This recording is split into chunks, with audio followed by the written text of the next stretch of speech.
이번 시간에는 고전시가 2강 동동에 대해서 학습해 보도록 하겠습니다. 자, 동동은 문학의 갈래가 이제 고려가요이므로 고려가요의 특징을 알고 가셔야 되겠네요. 자, 일단 고려가요는 세 가지 형식적 특징이 있죠. 삼음보, 분연체, 후렴구. 분연체를 다른 말로 분장체라고도 하고 연장체라고도 하고요. 분절체라고 합니다. 자, 그러면 이건 다 뭐예요? 연의 구분이 있다는 소리입니다. 연의 구분이 있는 특징이 있고요. 후렴구가 있습니다. 이 후렴구는 형식적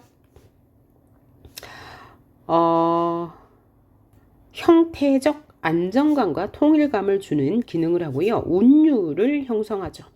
자, 그런데 이 고려가요의 후렴구는 내용상 관계가 전혀 없습니다. 동동 역시 그렇고요. 자, 하지만 딱 하나 내용상 유기적인 관계를 맺는 게 뭐냐면 정석가라는 작품이 있어요. 정석가는 불가능한 상황을 설정해 놓고 그렇게 된다면 내가 유덕하신 님과 여이어지니다 라고 하면서 계속 이렇게 되면 유덕하신 님과 여이어지니다 라는 이 임과 헤어지지 않겠다는 강렬한 소망을 이 후렴구를 통해서 보여주고 있어요. 나머지 작품은 다 후렴구가 내용상 연관성이 없다는 것 알아두시고요. 그 다음에 이 동동은요, 민요적인 성격을 띄었어요. 자, 민요적 성격을 띄었다는 것은 여러 사람이 함께 불렀다는 이야기죠. 내용상으로 보면 사랑과 그리움을 해요. 현재 상황은 이미 떠난 상황이에요. 그로 인한 그리움과 전체적으로 작품의 분위기는 애상적 그리움의 정서를 담고 있으니까요. 이렇게 보시면 되고, 자, 고려가요는 악장가사로 기록하기 위해서 고려시대 민중이 불렸던 노래를, 민중에게 불려졌던 노래를 기록한 것이에요. 그래서 어떤 작품을 보면 내용상 유기적인 관계를 맺지 않고 있는 건 당연하고요. 반복되는 구절이 있어요. 이 정석가에서 나온 똑같은 노래가 청산별곡에도 나온다던가 그 이유는 고려시대에 유행했던 것을 기록했기 때문이다 라고 생각하시면 돼요. 그렇기 때문에 자, 고려가요의 갈래상 특징을 알고 나면 해석이 훨씬 쉬워질 수 있겠죠. 자, 그리고 이 악장가서로 기록되는 과정에서 추가된 부분이 많아요. 그 추가된 부분을 우리는 후렴구라고 하죠. 근데 이 후렴구 외에도 추가된 부분이 있는데요. 그것은 이 동동에서 보는 바와 같이 연을 추가했어요. 한 연을 앞부분에다 추가했어요. 근데 그것도 역시 내용상 관계가 없는 송축의 내용이에요. 무엇을 기원하냐면 임금에게 어떤 복을 기원한다던가 혹은 임에게 복을 기원한다던가 그래서 이 기원의 대상은 임이 될 수도 있고 임금이 될 수 있다는 거죠. 그리고 이 동동은 계절의 흐름에 따라서 구성될 수밖에 없어요. 왜냐하면 원령체 노래이기 때문입니다. 가사가 아니죠. 원령체 노래이기 때문에 원령체라는 것은 달거리 형식을 띠고 있다는 거죠. 자, 그래서 계절의 흐름에 따라 시간의 흐름에 따라 혹은 추부식 시상전개 방식을 보이고요. 자, 그래서 각 월마다 행해지는 세시 풍속이나 자연 환경이나 혹은 생활 모습을 보여준 다음에 화자의 정서를, 즉 그리움의 정서를 부각하는 식으로 내용이 전개됩니다. 자, 그럼 본문 보도록 할게요. 자, 여기 수특에서는 송축 1년이 안 나왔는데요. 자, 1년은 내용성 관계가 없다고 그랬어요. 대상에 대한 기원을 노래하고 있는 거죠. 덕이란 림비에가 받잡고 복이란 림비에가 받잡고 덕이여 복이여 호날 나라오소이다. 그러니까 송축의 내용을 담았습니다. 자, 그러면 정월령 볼게요. 정월은 1월이라는 뜻인데요. 여기서 1월은 이때가 이제 고려시대니까 음력을 세웠을 거란 말이에요. 그러면 이 음력은 초봄이라고 보시고 해석에 들어가야 돼요. 자, 봄이에요. 봄. 초봄입니다. 정월의 냇물은 얼고져 녹고자 하는데 세상 가운데 나서는 몸이요. 홀로 지내는구나. 그러니까 이 정월달의 냇물은 했어요? 녹았어요. 날이 풀렸으니까. 원래는 얼었었는데 녹았죠. 그러니까 변화가 있죠. 얘는 변화가 있습니다. 그러나 나는 예전이나 지금이나 정월되기 이전에도 정월에도 혼자 지내. 나는 봄이 되어도 정월이 되어도 변화가 없어. 자, 그래서 냇물과 화자의 처지를 대비하여서 화자의 외로움의 정서를 부각하고 있죠. 그러므로 이 냇물은 화자의 외로움을 부각하는 객관적 상관물이 될 거예요. 자, 그 다음 2월령 봅시다. 2월 보름에 아우 높이 켠 등불 같구나. 누가요? 님이요. 자, 님은 높이 켠 등불같이 덕이 뛰어나 인품이 좋아 라고 말하고 있어요. 만인을 비추실 모습을 지니고 태어났어. 그러니까 덕이 높다는 것에 대한 그죠 예찬.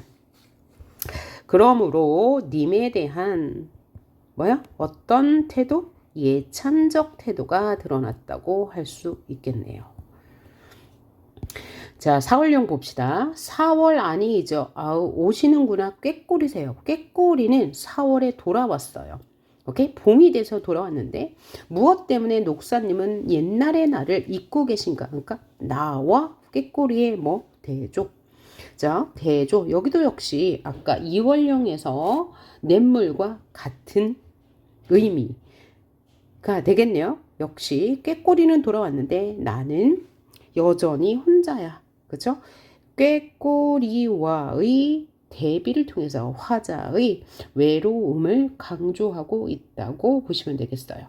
그리고 여기서 꾀꼬리는 계절감을 나타내는 시어라고 할 수 있습니다. 왜요? 꾀꼬리는 봄에 오기 때문에.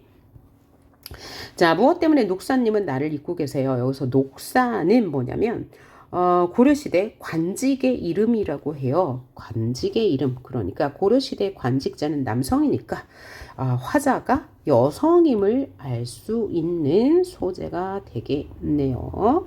자, 그리고 왜 님은 나를 잊고 계시지? 라는 의문형 어미를 통해서 임에 대한 서운한 감정을 부각하고 있어요. 자, 임에 대한 서운함을 강조했다. 또 꾀꼬리와 화자의 대조를 통해서 화자의 외로운 처지를 강조하고 있다. 여기 사연에서는 이게 이제 핵심적인 내용이 되겠고요. 자, 다음 8월령으로 넘어갔네요. 자, 8월 보름에 가윈날이지만 여기서 가윈날은 한가위날, 즉 추석날을 말해요. 추석날, 추석이 되었는데 님을 모시고 있어야 내가 가윈날일 거야. 진정한 추석일 거야. 그래서 위에 있는 추석은 그냥 일반적인 시간적 배경으로서의 추석이지만 이 밑에 있는 오늘날이 가윈날이다. 나에게는. 그래서 여기서 가윈날은 화자에게 부정적인 대상이 될 거예요. 왜? 님이 없으니까 추석인데도 하나도 흥이 안 나. 이런 뜻이잖아요.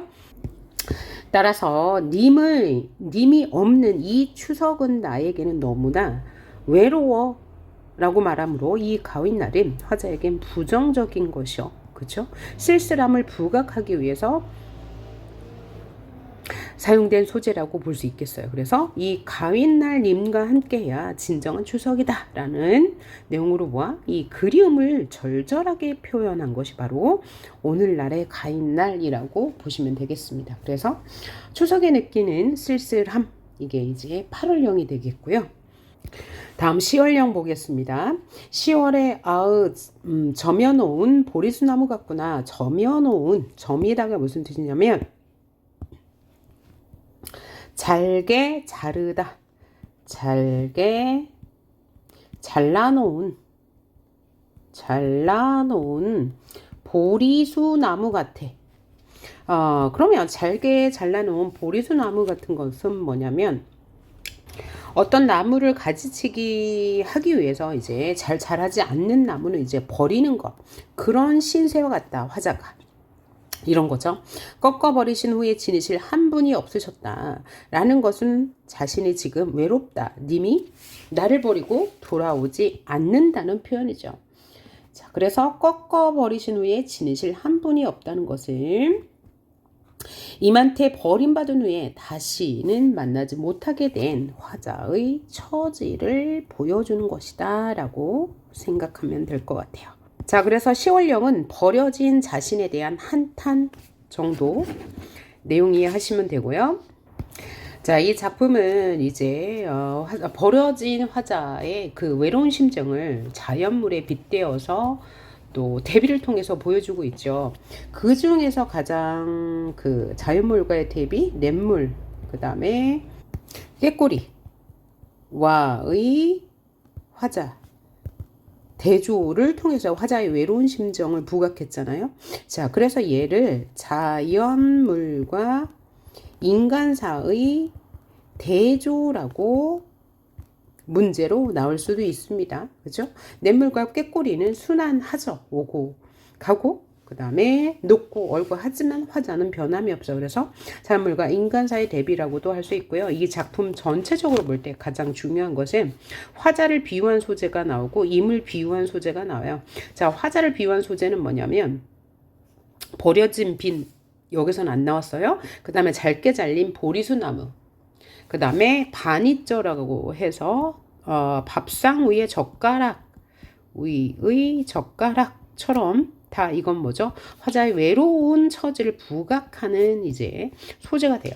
이런 말이 나오고요. 임을 비유한 소재는 등불과 다래꽃. 다래꽃은 뭐냐면 진달래꽃이죠. 그래서 진달래꽃처럼 겉모습이 훌륭해. 훈남. 아주 멋지게 생겼어. 등불처럼 마음에 인격이 높아. 그래서 덕을 예찬하는 것. 그래서 전체적으로는 화자가 님에 대해서는 예찬적 태도를 보이고 전체적 정서는 임의 부재로 인한 외로움을 보여준다. 자, 근데 여기 지금은 수능 특강에서는 올해 수능 특강에서는 현대어로 보여줬는데 얘가 이제 조선시대 중서의 국어로 표기된 게 시험에 나올 수도 있어요. 그래서 전체적인 흐름만 보시면 되겠습니다. 자, 여기까지 동동 강의 마치도록 하겠습니다.